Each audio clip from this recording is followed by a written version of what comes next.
Considera-se um obreiro da escrita e talvez por isso nas 2 últimas décadas se tenha dedicado ao ensaio, sobretudo em torno da conservação da natureza e do património cultural. Procura com rigor e cuidado a informação científica que sustentam e valorizam a narrativa. São mais de 20 os livros que escreveu centrados nestas temáticas. É também autor de vários documentários televisivos como o Ecomar ou a série Guerreiras pela Natureza. É um dos autores do projeto Ciência com Impacto. Paulo Caetano é licenciado em Ciências da Comunicação com uma carreira nos mídia. Colaborou de diversas formas com a RTP, a SIC, o Expresso e o Já, e ainda com as revistas Sábado, DNA, Pública, Vida Mundial, Volta ao Mundo, entre outras. Atualmente é Content Manager da empresa Bondalti.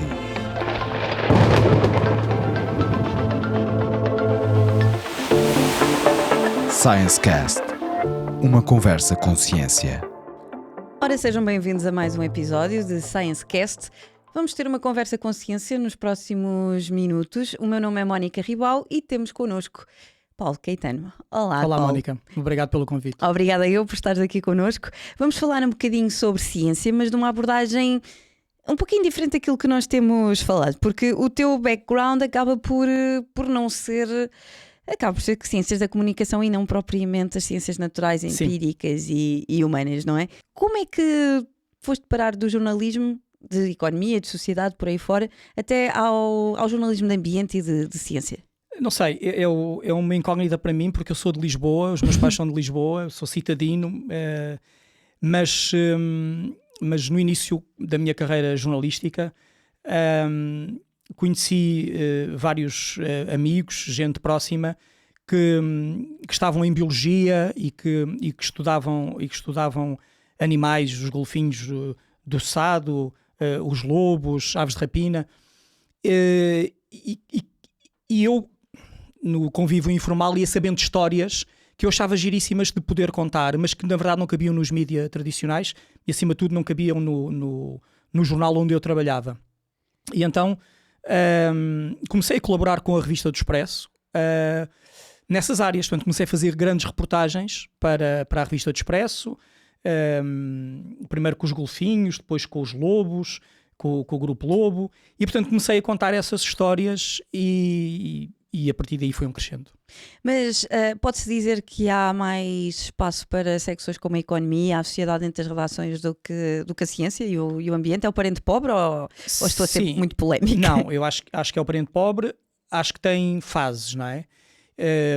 Houve uma altura em que de facto publicares este tipo de artigos, publicares na Revista do Expresso, na Pública, na Vida Mundial, eram exceções. Depois houve uma altura em que apareceram alguns títulos e isso coincidiu numa altura em que eu já tinha algum nome no mercado. Surgiu a Fórum Ambiente, que era assim uma espécie de grande reportagem, portanto era uma revista mensal, papel couché, a cores, e depois surgiu a Ozono. As associações também na altura tinham todas elas, a Liga, a Quercus, o FAPAS, tinha a Tribuna da Natureza, todas elas tinham publicações próprias. Na altura estamos a falar de que década? Estamos a falar anos 90, ok. meados dos anos 90. Depois, na transição para o novo milénio, acho que as coisas voltam a desaparecer. E depois isto empurrou um bocadinho os mídias tradicionais, o Público e o Diário de Notícias, para criarem secções próprias, também nas suas páginas. Aí houve de facto espaço. E depois houve, a partir como dizia, do início do milénio, a partir dos anos 2000, a maior parte desses meios faliram, desapareceram, e os meios tradicionais acharam que aquilo também não lhes lucrava o suficiente e, portanto, esses espaços foram desaparecendo. O Público agora, mais recentemente, tem o Azul. O Azul, não é? Mas é recente, mas já tinha tido há 15 anos atrás ou 20 anos atrás um projeto idêntico e o Diário de Notícias também. E portanto eu acho que é por fases. É por fases. Tem a ver com o facto de quando há uma crise, aquilo que se vai pegar normalmente é na ciência. Pode-se dizer isto? A política continua, o desporto continua, a sociedade continua, a ciência e o ambiente... Sim, e também acho que tem a ver com a opinião pública, não é? Okay. De repente a questão das alterações climáticas e da necessidade imperiosa de descarbonização e do impacto brutal que a atividade humana tem na natureza, tem vindo a alertar consciências e as pessoas estão mais despertas e se calhar há toda uma nova geração de miúdos ligados à greve climática, que estão atentos a estes temas, e portanto uma forma de os cativar é colocar nas suas páginas, quer em papel, quer no digital, este tipo de temáticas, não é? Começa a haver uma procura por parte do público e os meios de comunicação social tentam responder. Sim. Ok. E já agora, estávamos a falar das alterações climáticas, conservação, são duas agendas completamente diferentes. Fala-se de conservação nos meios de comunicação social agora? Não, muito pouco. Eu acho que muito, ou seja, fala-se sempre. Eu ainda há uns dias, acho que ontem, vi numa das televisões uma peça curtinha, pobre, mas num telejornal, sobre o condor dos Andes. Ou seja, são coisas assim pontuais, não é? Na verdade, não há um trabalho sistemático de divulgação da conservação da natureza que nós temos em Portugal. De vez em quando há uma história, ou a história do lince que se reproduziu, ou a história da cegonha que caiu do ninho. De vez em quando há uma história e alguém a conta no meio mais tradicional, mas não há, digamos, uma política editorial virada e definida para esse tipo de temática. O que, voltando àquilo que nós começámos inicialmente, tem a ver com jornalistas formados que se começam a especializar exatamente nessa área do ambiente. Tu foste começando a publicar noutro tipo de meios, começaste a especializar naquela área. Tiveste que te formar? Tiveste que aprender novas coisas? Não. Eu acho que o jornalista tem essa grande questão, que é, acho que sabe um pouco de tudo, não sabe muito de nada, não é? Eu acho que, e ciências da comunicação é mesmo isso, não é? Todos nós estamos, eu na minha carreira, eu não posso dizer que me especializei em ambiente, porque eu trabalhei em sociedade, trabalhei em política, trabalhei nas áreas de trabalho, acho que a única secção, economia, acho que a única secção onde eu nunca trabalhei no jornalismo foi no desporto, felizmente. E portanto, eu acho que nós estamos habilitados a trabalhar tudo. Portanto, há métodos próprios e, na verdade, o que nós temos é que aplicá-los, quer estejamos a trabalhar em economia, quer estejamos a trabalhar com um biólogo, quer estejamos a fazer um trabalho. Acho que é isso. Acho que depois, obviamente, depende do grau de profundidade que queres dar, não é? Se quiseres fazer uma peça pequenina, como é o que eu falei do Condor dos Andes, não tens que saber nada sobre o Condor dos Andes. Fazes 2 entrevistas e fazes 3 offs e a peça fica feita. Se quiseres fazer um trabalho mais profundo sobre isso, aí tens que documentar, tens que ler artigos científicos, tens que ler teses de mestrado, tens que ler teses de doutoramento, tens de ter conversas aprofundadas e demoradas com diversas fontes.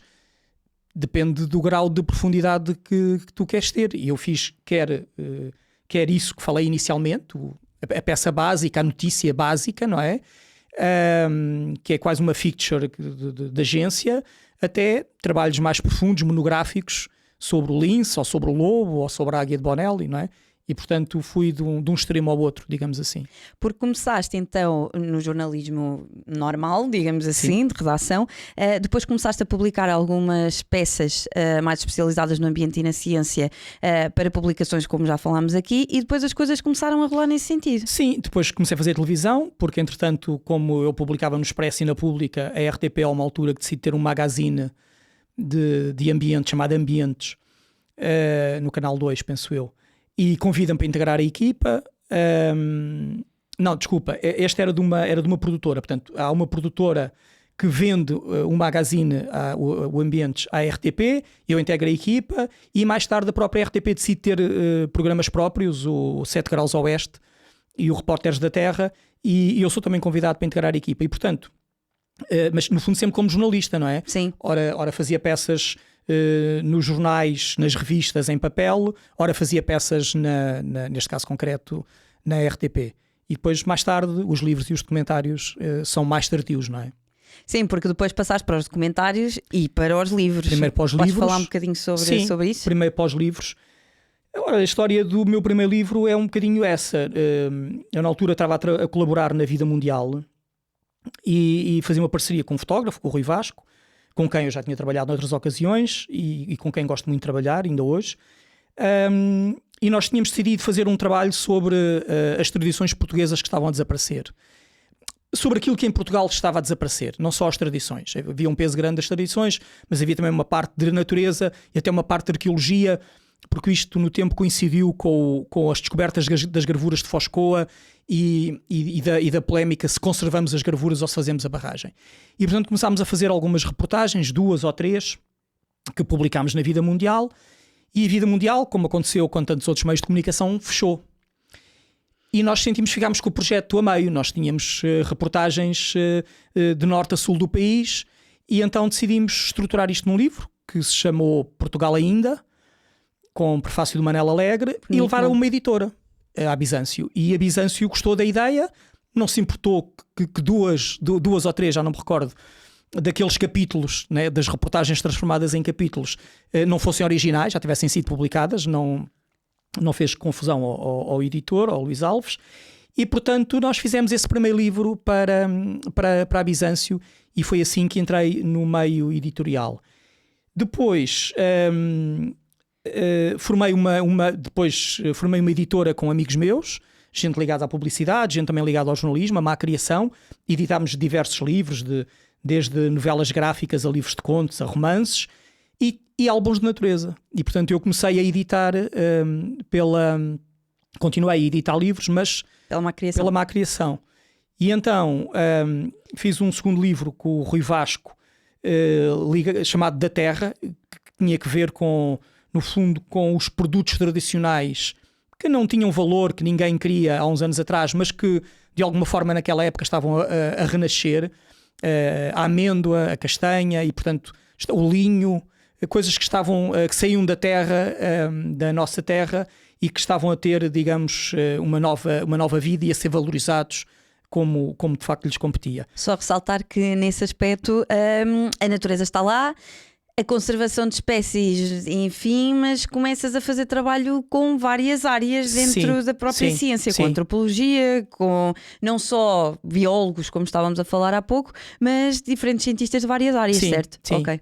E enquanto desenvolvi esse projeto com o Rui, tive um azar imenso na vida, que foi conhecer um Joaquim Pedro Ferreira. Eu acho que conheço essa pessoa. Pronto, que é biólogo. Sim. Que trabalhava com a minha namorada, hoje mulher, e conhecemos, e houve logo uma empatia muito grande entre os dois. E o Joaquim era um apaixonado, agora mais pelo vídeo, mas na altura era um apaixonado pela fotografia. Sim. E portanto começámos a desenvolver um projeto em conjunto que se chama Ibéria Selvagem, que foi identificámos 12 espécies em Portugal e Espanha que podiam estar em perigo de extinção, e decidimos fazer reportagens sobre elas. E portanto, acho que a partir daí o meu trabalho foi seguindo estas 2 vias. Por um lado, uma via muito ligada à conservação da natureza, depois a seguir a isso deixámos esse registro mais de reportagem e passámos a registros mais monográficos, e fizemos um livro sobre o lobo, sobre o lince, sobre abutres. Esse fui eu que fiz texto e fotos, sobre a lontra, sobre as águias de Bonelli, sobre os ungulados. E por outro lado fui seguindo essa outra via mais do mundo rural, porque na verdade, se nós pensarmos bem, a natureza em estado puro não existe em Portugal, não é? Mesmo quando falamos dos parques naturais ou do Parque Nacional como a Peneda Gerês, eles estão altamente humanizados, e as espécies selvagens convivem com as pessoas. E portanto a conservação do mundo rural é essencial para conservarmos a natureza. E então fui desenvolvendo trabalhos na área da divulgação e da conservação do mundo rural, alguns com o Rui Vasco, como um livro sobre a arquitetura em terra, a construção em terra, não é? Outros também com o Joaquim Pedro, sobre as raças bovinas autóctones, que se chama o Regresso do Auroque, ou os cães de gado. Portanto, fomos desenvolvendo trabalhos nestas 2 linhas de conservação da natureza e de mundo rural. Aí já estavas afastado dos meios de comunicação social, ou continuaste sempre ligado? Não, eu penso que aí já estava na comunicação corporativa. Já estava a fazer comunicação corporativa, e E portanto fui conciliando como conciliava anteriormente quando estava na comunicação social. Exato. Falando aqui um bocadinho das rotinas do jornalismo e do investigador da ciência, consegues fazer um paralelismo entre uma e a outra? Porque de certa forma estamos todos à procura da verdade, não é? Trabalhamos em cooperação, isto às vezes parece um jogo de ténis, não é? O cientista diz-nos uma coisa, o jornalista diz outra e andamos aqui a... Sim, é assim, nós buscamos a verdade, sendo que, na verdade, no caso, desculpa a redundância, no caso da divulgação de ciência ou do jornalismo, se quisermos, a verdade é mais relativa, é mais subjetiva, não é? A verdade pode ser vista, não há uma verdade absoluta, a verdade pode ser vista de vários pontos de vista. Imagina, a tauromaquia. A tauromaquia, para certas pessoas, é um ato de crueldade imenso. Para outras pessoas é a única forma de tu preservares uma raça autóctone, que é o bovino da raça brava. Portanto, o que tu tens que fazer é ouvir vários lados, não é? E depois deixar o leitor ou o espectador deixar ao seu critério, deixar ao seu juízo. A ciência não pode fazer isso, não é? A ciência não pode... tem uma hipótese e tem que a confirmar, ou acho eu. Eu acho que o Paulo, não sendo cientista, não andaste a ver os episódios todos. Não vamos ter discussões sobre isso em alguns episódios aqui do podcast. O que é verdade também é que, obviamente, aquilo que hoje é verdade na ciência, amanhã pode não ser. Exato, não é? Sim. Pronto, mas isso é uma evolução. Ou seja, mas hoje é verdade. Hoje, o grau do conhecimento científico diz-nos que isto é assim, não é?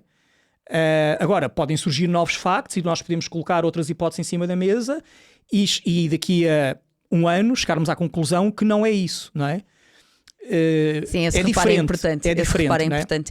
Mas em termos de investigação, acabamos todos por estar à procura de algo e fazer um trabalho de investigação à procura de alguma coisa, certo? Claro, e tentamos fazer o trabalho o mais sério possível, não é? E tentar fazer um trabalho que cumpra critérios que sejam objetivos, não é? Os cientistas com as suas metodologias, os jornalistas com as suas técnicas, não diria metodologias, mas com as suas técnicas, não é? E quando tens que trabalhar com estes cientistas, embora já te tenhas tornado uma espécie de investigador também, já vamos falar sobre isso, há alguma história ou alguma questão que queiras referir que mostre exatamente estas diferenças entre os jornalistas e os investigadores e os cientistas? Bom, há diferenças. Há diferenças desde logo porque o cientista é muito agarrado ao seu discurso, às suas terminologias, não é? E eu quando faço um trabalho, quer seja em revista, em livro ou em televisão, faço para o grande público e portanto faço para que toda a gente o entenda e faço para agarrar a atenção daquelas pessoas.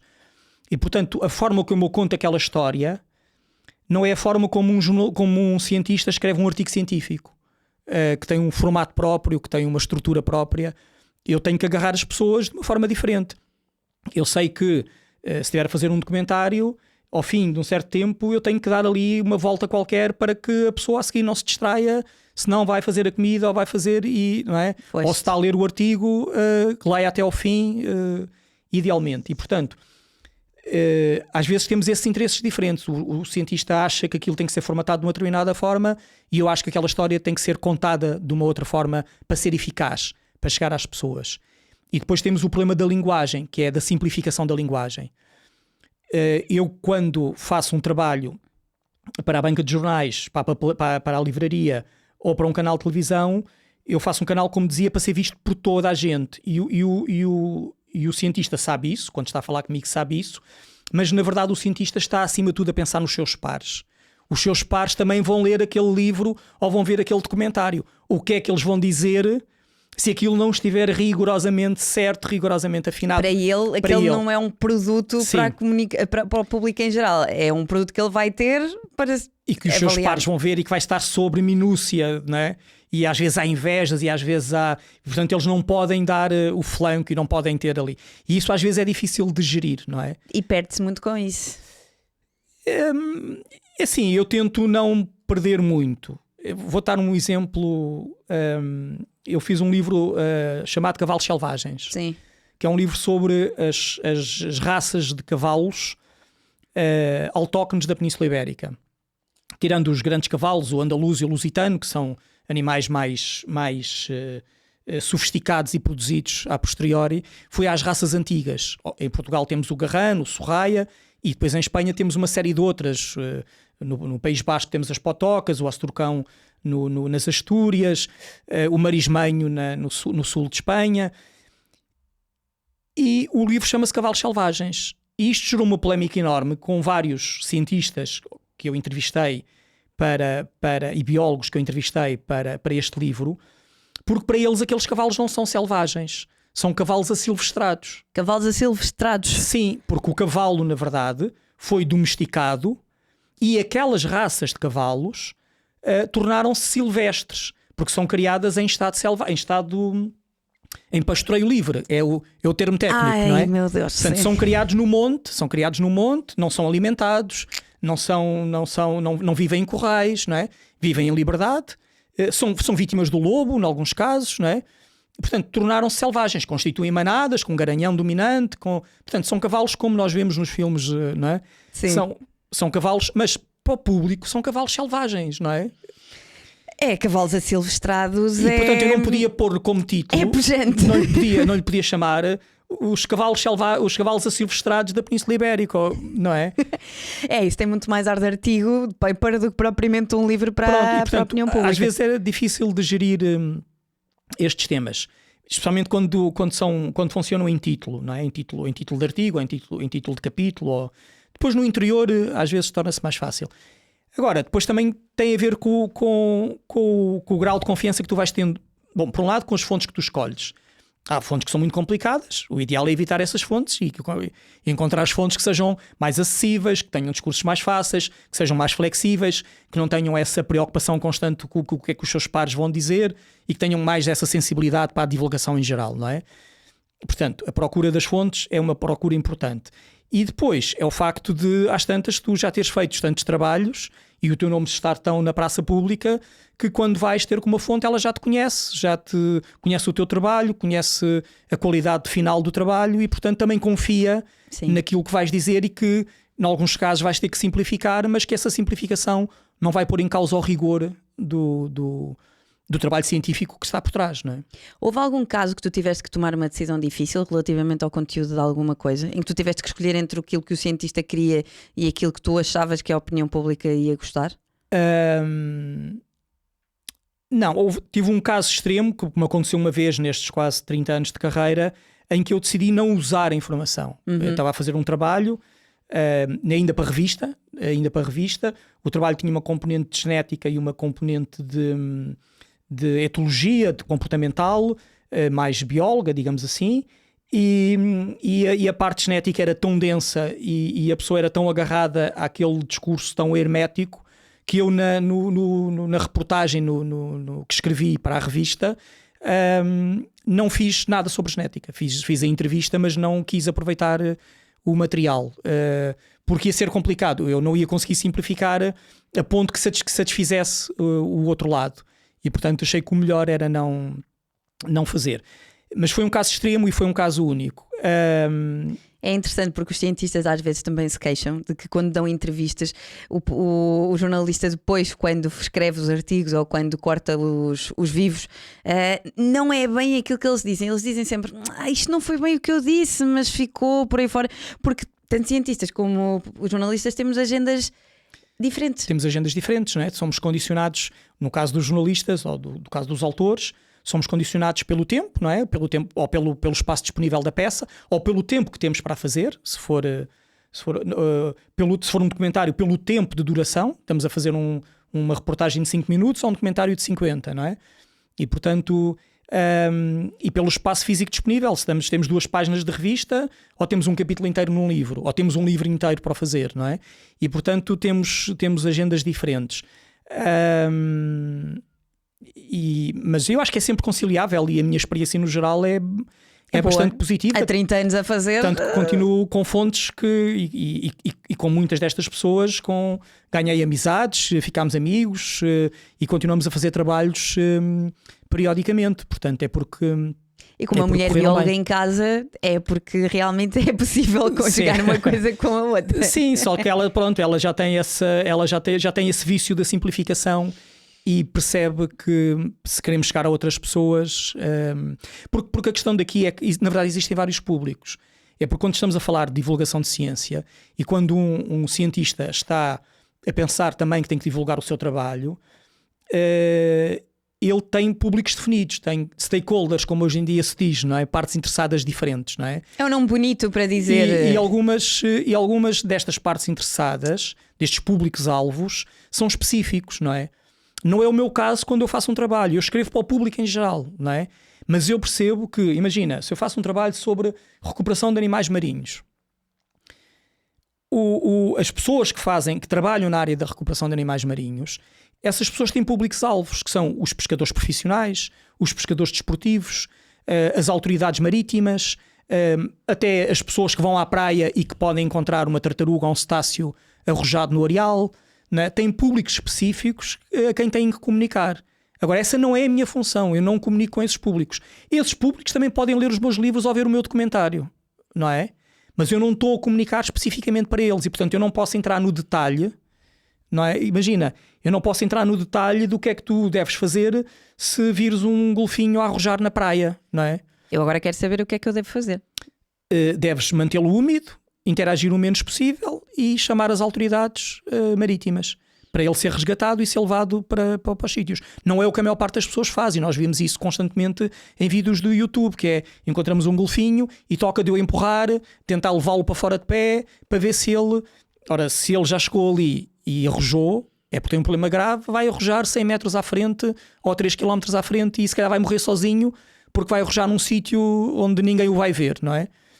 Pronto, mas quer dizer, eu não tenho que dar essa informação quando estou a fazer uma peça de grande público. Não consigo entrar nesse detalhe, não é?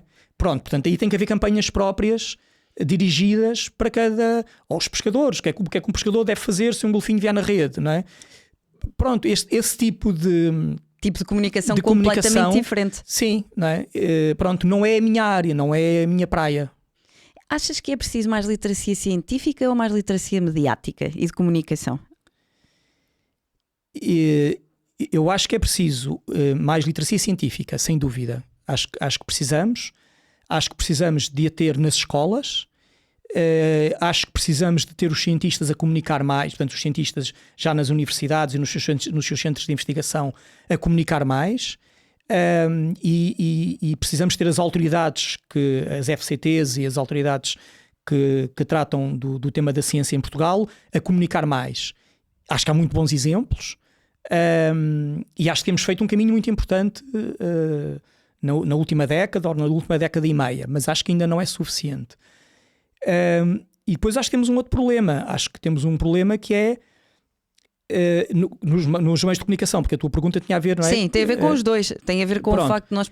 No outro lado, nós precisamos de ter gente que, tal como se especializa, entre aspas, porque como eu comecei a conversa dizendo que o jornalista não se especializa em nada, não é? Mas há gente que tem mais tendência para trabalhar no desporto, na economia ou na política. Temos que ter gente mais formada também para trabalhar em temas de divulgação de ciência. E a divulgação de ciência é muito vasta, não é? Vai da paleontologia, à arqueologia, à astrofísica, à biologia, à medicina, e nós temos figuras de referência nestes meios todos.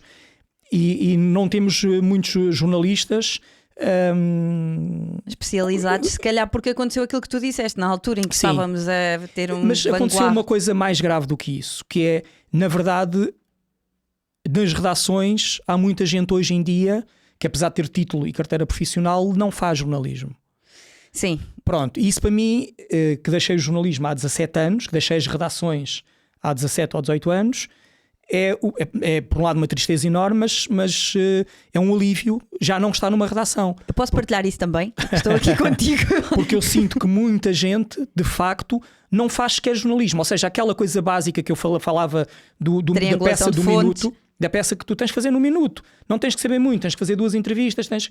As pessoas não fazem sequer isso. As pessoas põem um microfone à frente, a pessoa diz o que quiser e é aquilo que entra em antena. E o jornalismo não é isso. Não era. Não, o jornalismo em si não pode ser isso, não é? Sim. O jornalismo é opções. Eu vou fazer uma opção editorial, não é? Eu tenho que ouvir as várias partes, mas eu não sou pé de microfone, eu não sou porta-voz de nenhuma força, de nenhum interesse, de nenhum lobby, não é? Muita da formação que nós tínhamos em não ser, e enquadro-me aqui também contigo, em não ser especialista, aliás, em sermos especialistas em nada, porque nós sabemos tudo sobre... Um bocadinho de tudo. Sabemos um bocadinho de tudo, não é? Aliás, é o contrário de um bom investigador, não é? Eles sabem tudo sobre nada. Que se especializa cada vez mais. Nós sabemos nada sobre tudo, não é? Sim. Mas uma das coisas que nós éramos realmente bons era em critérios, era justificar o porquê nós escolhemos aquela informação ou aquela informação. Pronto, eu acho que isso é essencial no jornalismo. Eu acho que infelizmente isso tem-se vindo a perder nas redações, nos meios de comunicação nos últimos anos. Acho que por um motivo muito simples, é que a informação passou a ser entretenimento, passou a ser espetáculo, passou a jogar no campeonato das audiências e dos likes, e os ciclos noticiosos passaram a ser muito curtos, não é? Sim. E quando tu introduzes essa componente em que tu tens que agradar ao público, para agarrares o público, para ele não se ir embora, para não mudar de canal ou para não fazer scroll no telemóvel, fica complicado. Puseste uma série de coisas de parte. Isso não acontece com a ciência? Não há um paralelismo novamente relativamente a isso, em que a ciência também se faz a dois tempos, também se faz de uma forma mais lenta, e para a divulgar é preciso transformá-la numa coisa que ela intrinsecamente não é? Não, eu acho que não. Eu acho que tu estavas-me a perguntar, eu volto a essa questão. Ok, eu não me Quando esqueço. tu me perguntaste se isso acontece na ciência, eu não sei se não está a acontecer nas universidades. Eu vou dar um exemplo. Eu entro numa universidade nova, no campus de Carcavelos, ou entro na Católica, e eu não sinto que esteja a entrar numa universidade. Eu entro num auditório que tem o nome de uma empresa. Eu entro numa sala de aula que tem o nome de um empresário que foi financiador. E eu não vejo que uma universidade sirva para isso. Eu acho que a universidade deve promover os académicos, as pessoas que se distinguiram na ciência, nos seus campos, não é? No caso da Nova, na área da economia, na área das finanças, na área... Gostava que... vou dar um exemplo. Eu estudei no ISCSP, e o nome do meu auditório, da minha aula magna, da minha universidade, era Adriano Moreira, que foi catedrático lá, que foi presidente do Conselho Científico de lá. Não era a marca, a empresa XPTO, porque financiou as obras do auditório. E, portanto, eu tenho receio que esta coisa da autonomia universitária e do financiamento e da falta de financiamento público esteja a empurrar as universidades para um modelo que eu acho... E eu não tenho nada a ver com a universidade, já fiz o meu percurso académico, estou a falar de fora. Sim. Que eu acho que tem pouco a ver com aquilo que é a missão das universidades, que é gerar conhecimento e valorizar o conhecimento que é gerado. Pronto. E agora voltando à tua pergunta, que é os dois momentos da ciência, não é? Sim. O momento da investigação e o momento da divulgação. Eu acho que não tem que haver... Eu percebo que haja essa pressão, até porque muitas vezes tu tens que fazer candidaturas, e para fazer as candidaturas tens que comunicar, não é? E isso às vezes não é compatível com o ritmo da investigação. Que acaba por ser parecido com a expressão que se sente quando se está a ser jornalista, não é? Em que nós queremos comunicar algo complexo que demora tempo, e que na ciência também acontece, não é? Como comunicador de ciência, achas que tens o privilégio de conseguir passar a mensagem científica sem sofrer destes constrangimentos? Não, acho que cada caso é um caso e cada produto é um produto, não é? Quando eu fazia artigos para revistas e jornais, tinha a condicionante do espaço. Sim, olha, e a ideia gira, mas são para 2 páginas. Não, mas isto implica não sei o quê, não sei o quê. 2 páginas e uma fotografia, não é? E assim se faz. Pronto. Também por isso os livros ou na televisão era a mesma coisa, não é? Quando estás a fazer uma peça num magazine, tens 2 minutos para fazer a peça, não é? Pronto. Quando vou para os documentários ou para os livros, aí o tempo é diferente, de facto, não é? Para já, porque não é para ontem. Exatamente. Não é para ontem. Tu sabes que tens 1 ano, 1 ano e meio, até 2 anos para fazer aquele produto, não é? Tens espaço. No problema dos livros... Eu já fiz livros mais pequenos, já fiz livros muito maiores. A única nossa preocupação é ter múltiplos de 16 por causa dos cadernos na gráfica, não é? Não fazia a mínima ideia. Portanto, desde que a gente faça Já mais um com caderno isso. ou menos um caderno, podemos nos alongar. Claro, depois também há o constrangimento económico, não é? Mais cadernos é mais dinheiro, pronto, mas estou a falar genericamente, não é? E num documentário é a mesma coisa. Sabes que tens 45 minutos ou 50 minutos e, portanto, tu podes desenvolver um tema mais e outro tema menos e podes jogar com isso. Portanto, eu acho que depende muito dos produtos que estás a fazer. Essa pressão depende muito dos produtos que estás a fazer. Era bom chamar os meios de comunicação social aqui à Verma outra vez e falar do azul, falar de que era boa ideia não só adjacente à crise climática e à agenda das alterações climáticas, começar realmente a ter uma secção de ciência, uma secção de ambiente que desse. Já estamos a começar a ver mais produtos nesse sentido. Sim, eu acho que estamos a ver a Wilder, que é só online. Eu acho que há alguns produtos que são interessantes, mas também não podemos limitar a divulgação de ciência à parte do ambiente. Eu gostava que frisasse exatamente esse ponto. Pronto, e há pouco na introdução que vocês fizeram, falaram da Ciência com Impacto, que era também um podcast de divulgação de ciência, e nós tivemos lá astrofísicos, astroquímicos, paleontólogos, arqueólogos, engenheiros químicos. Bom, tivemos lá uma panóplia muito grande e porque nós de facto temos cientistas de muito todas as bons áreas. nestas áreas. E somos, sei lá, imagina, tu queres falar de dinossauros, não há nenhum livro, não há nenhuma publicação de dinossauros que te dê o panorama geral sobre dinossauros que não te fale de Portugal e das descobertas que foram feitas em Portugal. Tu queres falar, ou seja, tu tens nomes como a antiga ministra da Ciência, Elvira Fortunato, que já várias vezes foi falada para o Prémio Nobel, não é? Por causa do trabalho que está a fazer com engenharia de novos materiais. Portanto, ou seja, tens gente que está de facto na vanguarda, na genética antiga, na genética, na arqueologia. Na arqueologia tu não podes falar sobre Neandertal e o desaparecimento do Neandertal sem fazeres referência a uma série de nomes e de achados que foram feitos em Portugal. Agora, e é a ciência. E é ciência, não é? Agora, eu comparo isto com a realidade espanhola, porque como vinhamos a falar ao longo da conversa, muitos destes projetos, nomeadamente dos livros, foram projetos ibéricos, foram projetos.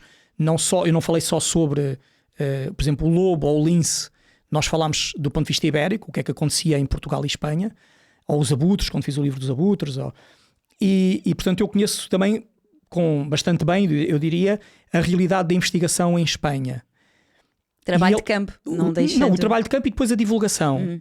E nós somos pequeninos sempre ao lado deles, não sei porquê. Mas temos descobertas tão boas quanto as deles. Imagina, a arqueologia. Nós descobrimos, os espanhóis têm um conjunto de sites arqueológicos que se chama Atapuerca, ali na zona de Burgos, onde estão a revolucionar completamente tudo aquilo que tu hoje em dia sabes sobre a evolução humana. Os nossos antepassados, nomeadamente os nossos antepassados na Europa, sobre o Neandertal, o Homo antecessor, tudo aquilo que deu origem ao Homo sapiens atual na Península Ibérica e na Europa. Eles estão a revolucionar completamente isso. Mas nós, há mais de 20 anos, tivemos a descoberta da criança do Lapedo, na zona de Leiria. Eu lembro-me disso. Os tipos em Atapuerca, para lá terem várias estações arqueológicas a funcionar, não sei quantas linhas de investigação diferentes, várias universidades, newsletters, museus, tem N coisas, uma fundação dedicada a isso, uma coisa impressionante, que comunica muito bem aquilo que a Atapuerca está a conseguir. Em Portugal decidiu-se musealizar a zona da criança do Lapedo, que é uma lapa lindíssima, onde foram descobertas não só os ossos da criança do Lapedo, porque é que é importante a criança do Lapedo? Porque aquela criança era uma miscigenação entre o homem de Neandertal e o Homo sapiens. E o que é que nós fizemos então? Pusemos lá, para musealizar aquilo, pusemos lá 2 contentores. Eu não sei, já não vou lá há muitos anos, não sei se aquilo foi feito mais alguma coisa, não creio, porque senão creio que teria sabido. Não sei se aqueles contentores lá continuam, não sei se entretanto foram fechados.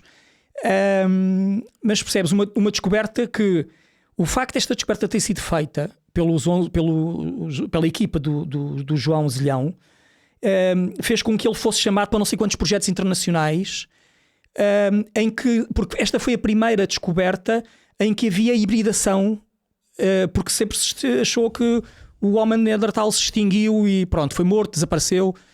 E hoje em dia diz que se calhar uma parte dos neandertais se cruzaram com o Homo sapiens, não é?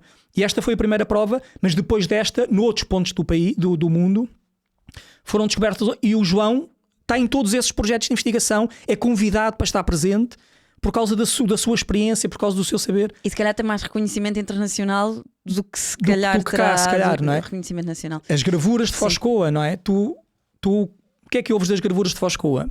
Muito pouco, não é? Está lá o museu, está lá... Mas tu vais... Eu estive na Cantábria recentemente, só a Cantábria, para além da Altamira, não é? Para além que são mundialmente conhecidas, só a Cantábria tem 10 grutas que estão classificadas pelo Unesco como Património da Humanidade e que são visitáveis, e que tu tens no turismo da Cantábria toda a informação disponível, merchandising relacionado.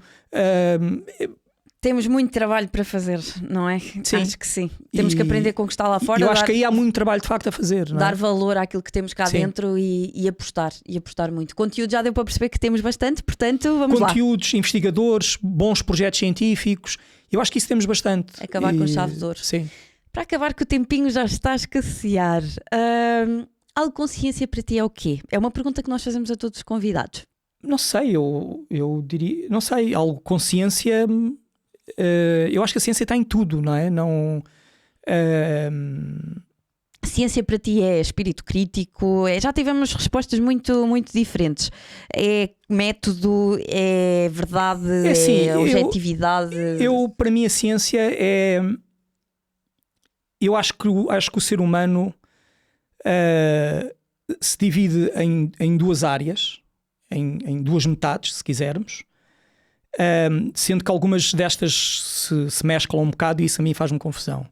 Que é, ou tu podes acreditar no método científico e acreditar no conhecimento. Para mim ciência é conhecimento, é geração de conhecimento. Ou podes acreditar na religião e nas crenças. E acho que nós somos intrinsecamente religiosos. Aliás, é uma das coisas que nos distingue das outras espécies animais, é essa religiosidade, não é? Ou seja... A antítese entre a religião e a ciência. Vou-te dizer uma coisa que eu li num livro muito... Sim, muito brevemente, que isto já está mesmo a chegar ao fim. Houve um autor que eu li recentemente que dizia que o homem era o único animal irracional da existência da Terra. E nós na escola aprendemos o contrário. Nós aprendemos como o único animal racional. Pela razão. E ele dizia uma coisa muito simples, que é... Quando o animal tem fome, ele vai caçar. Quando pressente que há um perigo no seu território, ele vai patrulhar o seu território. Nós, quando temos fome, ajoelhamos e rezamos a pedir pão, ou a pedir chuva, ou a pedir... ajoelhamos perante um sofá, ou uma estatueta, ou um sítio qualquer, e esperamos que alguém nos dê chuva, que alguém nos dê pão, que alguém... E isto é absolutamente irracional. E, portanto, eu acho que a humanidade se divide entre esta irracionalidade, naquilo em que pessoas que acreditam naquilo que quiserem, e pessoas que acreditam na ciência, que é conhecimento, que é geração de conhecimento. Paulo, adorei esta conversa. Muito obrigada. Obrigado, eu. Por aqui ficaríamos mais tempo, mas vamos ter que nos despedir. Obrigada mais uma vez. Obrigado pelo convite. E assim damos por terminado este episódio do ScienceCast. Acompanha-nos nas redes sociais, nas plataformas de podcast e também no nosso canal de YouTube. Até à próxima.